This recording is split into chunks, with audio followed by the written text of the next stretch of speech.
Hello అండి, welcome to ఇంటి వంట రుచులు. ఈరోజు నేను ఈ వీడియోలో నువ్వుల పచ్చడి ఎలా చేయాలో చూపిస్తాను.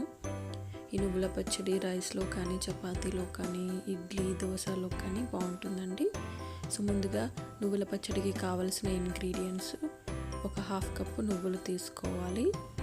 అలాగే 8 లేదా 10 పచ్చిమిరపకాయలు తీసుకోవాలి. అలాగే 4 లేదా 5 వెల్లుల్లి రెమ్మలు, కొద్దిగా కరివేపాకు,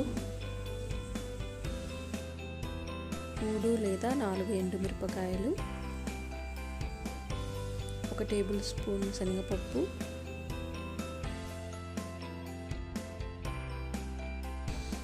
అలాగే 1 టేబుల్ స్పూన్ జీలకర్ర తీసుకోవాలి.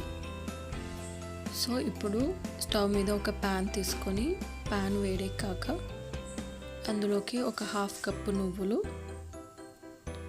అలాగే కొద్దిగా జీలకర్ర వేసుకొని ఒక 5 నిమిషాల పాటు మీడియం ఫ్లేమ్లో బాగా వేయించుకోవాలి. ఇలా వేయించిన తర్వాత స్టవ్ ఆఫ్ చేసుకొని ఒక బౌల్లోకి తీసుకొని చల్లారబెట్టుకోవాలి.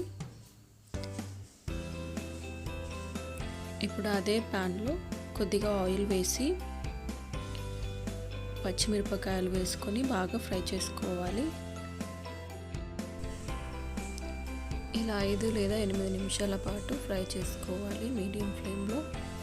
ఇలా మూత పెట్టడం వల్ల త్వరగా ఫ్రై అవుతుందండి. చూసారు కదా, ఫ్రై అయిపోయాయి. సో ఇప్పుడు ఇవి పక్కన పెట్టుకొని చల్లార్చుకోవాలి.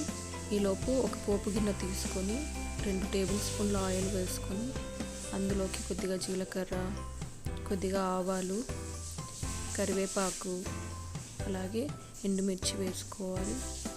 ఇప్పుడు శనగపప్పు వేసుకొని ఇలా బాగా మిక్స్ చేసుకోవాలి.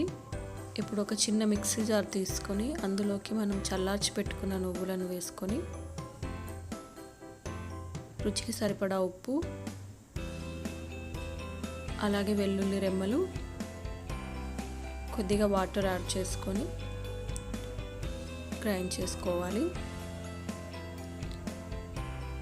ఒకవేళ వాటర్ సరిపోకపోతే మళ్ళీ కొద్దిగా వాటర్ యాడ్ చేసుకొని ఇలా గ్రైండ్ చేసుకోవాలి. సో ఇప్పుడు ఫ్రై చేసి పెట్టుకున్న పచ్చిమిరపకాయలు ఇందులో వేసి ఫైన్గా గ్రైండ్ చేసుకోవాలి.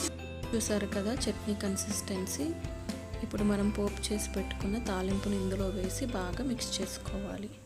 ఇప్పుడు వేడి వేడి అన్నంలోకి నెయ్యి వేసుకొని తింటే చాలా బాగుంటుంది. ఈ వీడియో కనుక మీకు నచ్చితే లైక్ చేసి సబ్స్క్రైబ్ చేయండి. Thank you.